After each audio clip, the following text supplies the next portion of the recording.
تیرا ذرہ مہ کامل ہے یا غوث، تیرا ذرہ مہ کامل ہے یا غوث، تیرا قطرہ یم سائل ہے یا غوث۔ تو اپنے وقت کا صدیق اکبر، تو اپنے وقت کا صدیق اکبر، غنی و حیدر و عادل ہے یا غوث۔ الوہیت ہی ایک احمد نے نہ پائی، نبوت ہی سے تو عاطل ہے یا غوث۔ ہزاروں تابعی سے تو فزوں تر، ہزاروں تابعی سے تو فزوں تر، یہ طبقہ مجملاً فاضل ہے یا غوث۔ صحابیت پھر تابعیت پھر آگے قادری منزل ہے یا غوث۔ اور کہا تو نے کہ جو مانگو ملے گا، کہا تو نے کہ جو مانگو ملے گا، رضا تجھ سے تیرا سائل ہے یا غوث۔ اور ہمارا خاتمہ بالخیر ہوگا، ہمارا خاتمہ بالخیر ہوگا، تیری رحمت اگر شامل ہے یا غوث۔ دوراجی کی سرزمین پر یہ سالانہ قطب الاقطاب، غوث الاغواث، فرد الافراد، غیاث الکونین، غوث العارفین سیدنا شیخ عبد القادر جیلانی سرکار بغداد رضی اللہ تبارک و تعالیٰ عنہ کی یاد میں ہر سال دوراجی میں یہ محفل ہمارے حاجی ادریس بھائی کی جانب سے، ان کے رفقا کی جانب سے انعقاد پذیر ہوتی ہے، جس میں آپ اور ہم سب شریک ہوتے ہیں۔ مجھ سے پیشتر آپ استاذ العلماء بقیت السلف حضرت علامہ غلام غوث علوی مدظ اللہ العالی کے خطاب کو سماعت فرما رہے تھے۔ اللہ پاک حضرت کو صحت سلامتی کے ساتھ عمر خضر عطا فرمائے اور جمیع بیماریوں سے اللہ حضرت کو شفا نصیب فرمائے۔ اور میرے بعد انشاءاللہ آپ کو حضور قبلہ امیر سنی دعوت اسلامی کا خطاب سماعت کرنا ہے۔ تھوڑی دیر کے لیے فقیر قادری بھی آپ کی خدمت میں حاضر ہے، اور اسی مناسبت سے قرآن مقدس کی آیہ کریمہ کی تلاوت کرنے کا شرف حاصل کیا گیا۔ اللہ تعالیٰ اس کے متعلق مجھے حق کہنے اور آپ سب کو حق سن کر اس پر عمل کرنے اور اسے عام کرنے کی توفیق عطا فرمائے۔ قرآن مقدس میں اللہ تبارک و تعالیٰ نے اپنے نبیوں کے واقعات بیان فرمائے، انعام یافتہ بندوں کے واقعات بیان فرمائے، اور ساتھ ہی ساتھ جن لوگوں پر اللہ نے عذاب کیا، غضب کیا، ناراضگی کا اظہار کیا، جن کے چہروں کو اللہ نے سور اور بندروں کی طرح کر دیا، جن کے چہروں کو مسخ کیا، جن پر پتھر برسائے، جن کو ڈبو دیا، جن کو اللہ رب العزت نے ہواؤں سے ہلاک کیا، جن پر آندھیاں چلی، جن پر طوفان آئے، وہ سارے واقعات یعنی جو انعام یافتہ بندے ہیں ان کے واقعات بھی بیان ہوئے، اور جن پر اللہ نے غضب کیا ان کے واقعات بھی اللہ نے قرآن میں بیان فرمائے۔ کبھی آپ نے سوچا کہ آخر ایسا کیوں ہے،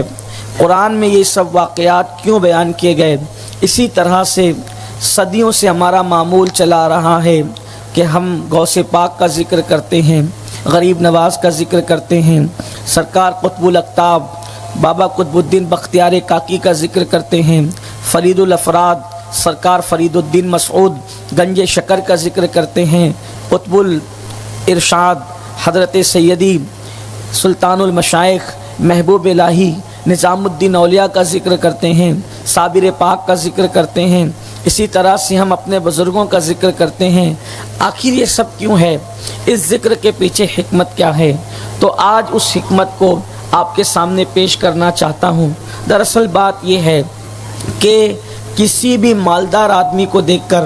انسان مالدار بننے کی کوشش کرتا ہے، کسی بھی پڑھے لکھے کو دیکھ کر انسان پڑھنے لکھنے کی طرف اس کو رہنمائی ملتی ہے، وہ اس طرف جاتا ہے۔ یعنی کہ انسان کسی بھی ترقی یافتہ اور کامیاب بندے کو دیکھ کر اس کے راستے پر چل کر اسی کی طرح بننے کی کوشش کرتا ہے۔ یہ ایک اصول ہے، یہ ایک ضابطہ ہے۔ کتنی بے حس ہے وہ قوم جس کے سامنے ذکر ہو کہ وہ بہت فلاں شخص مالدار ہے یا مالدار تھا، اس نے ایسے مال کمایا، اس نے ایسے مال جمایا، پھر وہ دنیا کا مالک بن گیا، پھر اس کو اتنی ترقی مل گئی، پھر اس کو اتنی کامیابی مل گئی، لیکن اس کے باوجود بھی انسان اتنا سب سن کر کے نعرہ لگا دے، خوش ہو جائے، گھر چلا جائے، وہ مالدار بننے کی کوشش نہ کرے، تو اس کا مطلب اس نے جو داستان سنی ہے مالدار کی، وہ داستان اس نے صرف دل بہلانے کے لیے سنی، اس کا کوئی مقصد اس کو نہ مل سکا، وہ مقصد کو پورا نہ کر سکا۔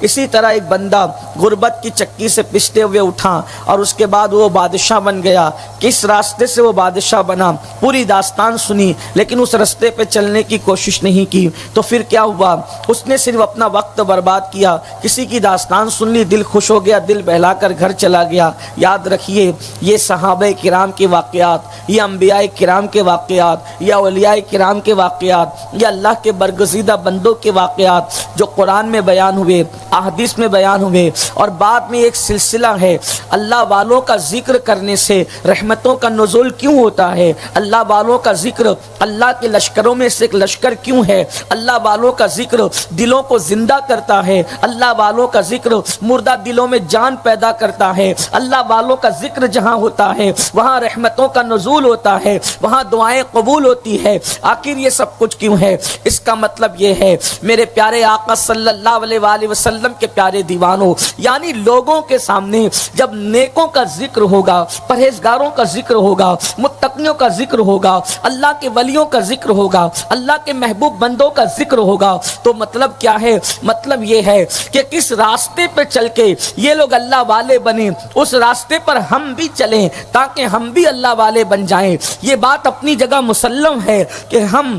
غوث پاک کی طرح نہیں بن سکتے، یہ بات اپنی طرح مسلم ہے کہ ہم لوگ محبوب الہی کی طرح نہیں بن سکتے، یہ بات اپنی جگہ حق ہے کہ ہم لوگ قطب الاقطاب بابا قطب الدین بختیار کاکی کی طرح نہیں بن سکتے، لیکن اتنا تو ضرور ہے اگر ہم ان کے راستے پر چلیں گے، ہم ان کی راہ پر چلیں گے، ان جیسے نہ بن سکیں لیکن کم از کم ان کے صدقے میں ہمیں کچھ تو حصہ نصیب ہوگا، ہمیں کچھ تو خیرات نصیب ہوگی، ہمیں کچھ تو مقام ملے گا۔ دیکھو کنواں تو کنواں ہے، کنواں پانی سے بھرا ہوا ہے، لیکن ایک طاقتور انسان اگر ڈول نکالے تو وہ 50 ڈول نکال سکتا ہے، لیکن ایک دوسرا بندہ جائے گا اگر وہ کمزور بھی ہے 50 نہ نکال سکا، کم سے کم 1 ڈول تو وہ نکال سکے گا اور اتنا پانی تو اس کے ہاتھ آئے گا۔ میرے آقا صلی اللہ علیہ وآلہ وسلم کے دیوانوں، اسی طرح سے یہ اللہ والوں نے خدا کی معرفت کا جو جام پیا ہے، خدا کی محبت کا جو جام پیا ہے، خدا کی معرفت اور اس کی محبت کا جو جام پیا ہے،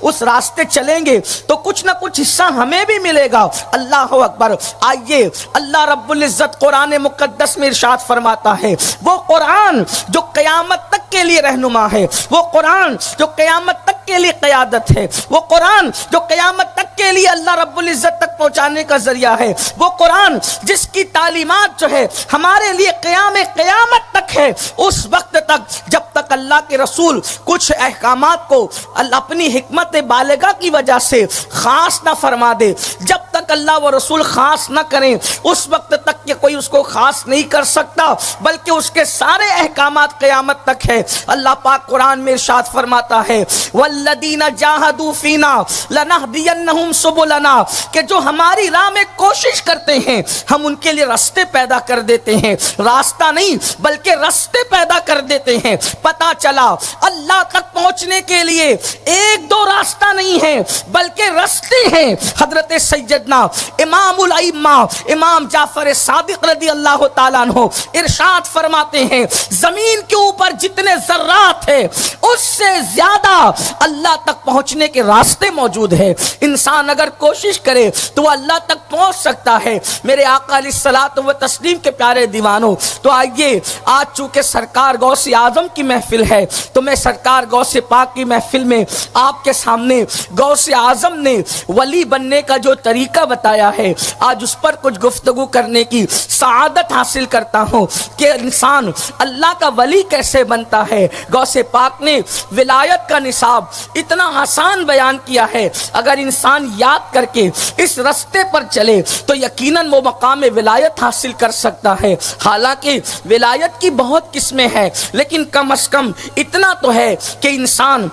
اللہ کے غضب سے بچ کر اس کی دوستی کا مقام حاصل کر لے گا۔ میرے آقا علیہ الصلوۃ والتسلیم کے پیارے دیوانوں، اگر غوث پاک کے علاوہ کوئی عام انسان بیان کرتا تو لوگ اس کا مذاق اڑاتے کہ اتنا چھوٹا کام کر کے بھی کوئی ولی بن سکتا ہے، لیکن یہ بات اس نے کہی ہے جس کے ہاتھوں سے ولایت تقسیم ہوتی ہے، جو ولایتوں کو بانٹنے والا ہے، جو ولایت عطا کرنے والا ہے۔ اللہ رب العزت نے امام حسن عسکری کے بعد غوثیت کبریٰ کا منصب شیخ عبد القادر جیلانی کو امام مہدی کی آمد تک کے سونپا ہے، اور اللہ رب العزت نے ولایت عطا کرنے کا منصب سرکار غوث اعظم کو عطا کیا ہے۔ اور غوث پاک وہ ہیں جو صرف ولایت تقسیم ہی نہیں کرتے بلکہ ولایت کو چھین بھی لیا کرتے ہیں۔ اللہ اکبر، اس کو کہتے ہیں سلب الاحوال۔ اللہ اکبر، یہ منصب ولایت کی کائنات میں اس وقت کسی کو حاصل نہیں ہے، اس لیے کہ یہ دور قیامت تک